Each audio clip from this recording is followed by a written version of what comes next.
hati seseorang yang diliputi dengan kebencian, matanya, hatinya akan tertutup dari kebaikan yang Allah datangkan bagi dirinya. Jadi kalau Bunda ngerasa, kenapa ya aku tuh hidupnya nggak baik? Kenapa ya aku tuh hidupnya sakit terus, sulit terus, sempit terus? Tanyakan hati kita. Mungkin ada kebencian di hati kita kepada orang lain. Berarti kalau ada sesuatu yang menyakiti kita, kalau Bunda tahan, tidak marah, maka di saat yang bersamaan Allah ampuni dosa-dosa kita. Misalnya Bunda kesel sama suami, ada sesuatu yang pernah suami kita lakukan dan kemudian kita sakit hati dengan itu misalnya. Ingat Bunda, tugas kita jangan membenci suami kita. Adapun kesalahan dia, biarkan tanggung jawab dia dengan siapa? Allah. Tugas kita apa? Maafkan kesalahan suami kita. Karena insya Allah di saat itu Allah muliakan kehidupan Bunda. Saat kita bisa menahan marah, bisa memaafkan, di saat yang bersamaan kita mendapatkan predikat takwa di hadapan Allah. Karena menahan marah dengan memaafkan itu dua hal yang pasti berkaitan. Bunda akan bisa memaafkan kalau Bunda bisa menahan marah. Dan Allah berikan keistimewaan kepada kita yang pandai menahan marah dan pandai memaafkan. Maka kalau Bunda ingin mendapatkan predikat takwa di hadapan Allah, jadilah orang yang pandai menahan marah dan pandai memaafkan. Jadi yang pertama, mengapa kita harus menahan marah? Karena kita ingin mendapatkan predikat takwa di hadapan Allah Subhanahu wa taala.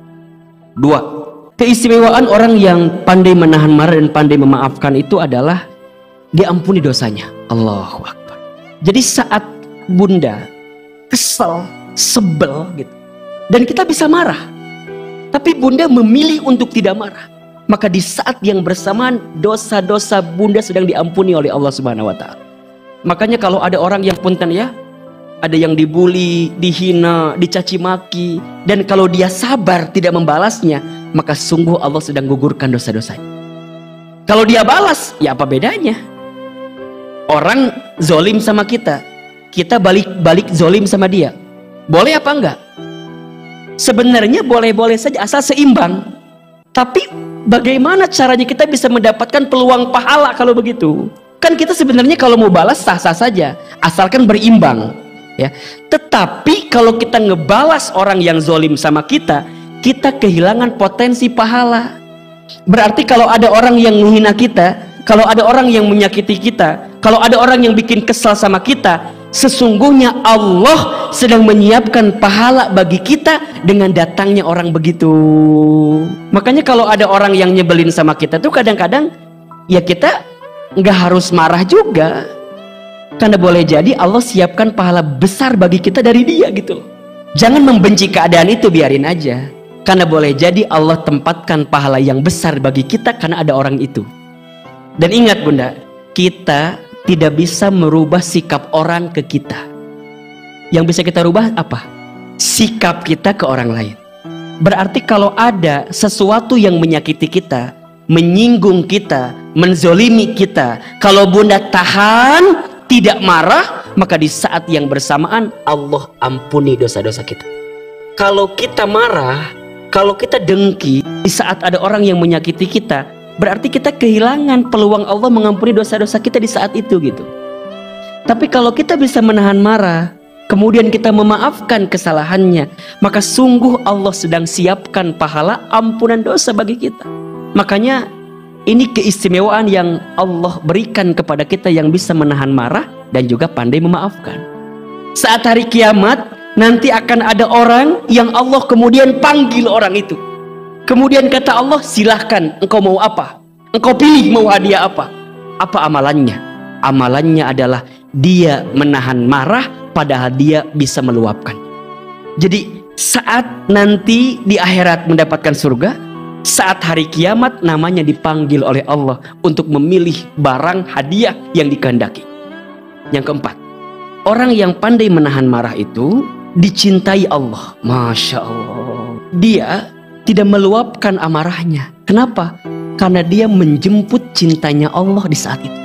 Makanya Bunda, seseorang yang hatinya lembut itu dekat sama Allah, mudah menangis gitu. Kemudian dia bisa menahan amarahnya.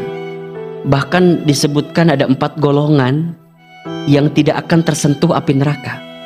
Mudah-mudahan kita masuk 4 golongan ini ya. 1 golongan namanya hayyin. Hayyin itu apa? Hayyin itu orang yang tenang, menenangkan. Pembawaannya tenang, tidak mudah tersulut emosi gitu. Kenapa? Karena dia mengetahui ketenangannya itu mengantarkan ke surganya Allah Subhanahu wa taala. Yang kedua, golongan yang disebut layyin. Apa itu layyin? Orang yang lemah lembut. Bicaranya penuh kelembutan. Kalau bergaul sama orang menghadirkan kasih sayang, penuh cinta. Masya Allah. Bunda, sering Ahilman sampaikan ya, jangan ada sedikit pun di hati Bunda kebencian kepada orang lain. Hati yang penuh kebencian hanya akan mengantarkan kesempitan dan kesulitan. Tapi hati yang penuh kasih sayang akan mengantarkan kebahagiaan. Jangan pernah membenci. Kalau Bunda nih kesel sama orang, langsung hilangkan. Karena ingat ya, hati seseorang yang diliputi dengan kebencian, matanya, hatinya akan tertutup dari kebaikan yang Allah datangkan bagi dirinya. Jadi kalau Bunda ngerasa, kenapa ya aku tuh hidupnya nggak baik? Kenapa ya aku tuh hidupnya sakit terus, sulit terus, sempit terus? Tanyakan hati kita. Mungkin ada kebencian di hati kita kepada orang lain. Nggak boleh ada kebencian. Ustadz, gimana kalau kita lihat orang yang berbuat maksiat? Kalau kita lihat orang yang berbuat dosa, benci dosanya, benci maksiatnya, tapi jangan benci orangnya. Kenapa Ahilman? Kalau kita tidak benci kepada orangnya, maka akan ada doa untuknya. Kalau udah benci, jadi malas. Betul nggak? Bunda benci sama orang, karena udah benci, udah aja. Dia mau berbuat baik pun tetap nggak baik di mata kita. Kenapa? Karena kita benci. Maka jangan pernah ada kebencian, Bunda. Hati yang penuh kebencian, mata yang penuh kebencian, maka akan tertutup dari kebaikan. Misalnya Bunda kesel sama suami, ada sesuatu yang pernah suami kita lakukan dan kemudian kita sakit hati dengan itu misalnya. Ingat Bunda, tugas kita jangan membenci suami kita. Ingat, ridho kita salah satunya ada di siapa? Di suami. Adapun kesalahan dia, biarkan tanggung jawab dia dengan siapa? Allah. Tugas kita apa? Maafkan kesalahan suami kita. Dan saat Bunda memaafkan suami Bunda, bukan berarti suami Bunda leha-leha begitu saja, enggak. Dia harus bertobat ke Allah, minta maaf kepada Bunda, dan Bunda maafkan kesalahannya. Karena insya Allah di saat itu Allah muliakan kehidupan Bunda. Ingat ya Bunda, tidak ada satu kebaikan pun kecuali balasannya adalah kebaikan. Jadi kalau Bunda sudah berbuat baik, jangan ngerasa begini, ngapain saya berbuat baik? Saya emang gak pernah dibalas kebaikan saya. Jangan begitu Bunda. Karena Allah selalu tahu siapa orang yang berbuat baik, dan Allah yang akan membalas kebaikan itu. Kalau manusia belum tentu bisa balas kebaikan kita, betul nggak? Makanya jangan pernah berharap sama manusia Bunda, capek. Yang ketiga, golongannya disebut dengan qarib, orang yang dekat mendekatkan. Jadi siapapun yang mengenal dia seakan-akan dekat gitu, akrab betul. Makanya penting teman soleh itu Bunda. Makanya kalau Bunda sekarang sudah punya teman yang soleh, teman yang baik, pegang erat-erat, jaga baik-baik. Boleh jadi di antara syafaat yang bisa menolong kita ketika nanti di hari akhirat adalah teman kita yang soleh itu. Ahilman, apa ciri teman yang soleh itu? Dia yang saat bersamanya, saat menatap wajahnya, saat bergaul dengannya, membuat kita lebih dekat dengan Allah. Jadi ngelihat wajahnya, bareng sama dia, gaul sama dia, itu bawaannya makin dekat kita dengan Allah, makin baik hidup kita.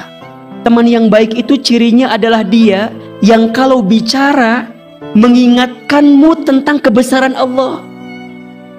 Dia cerewet, iya, tapi cerewet dalam kebaikan.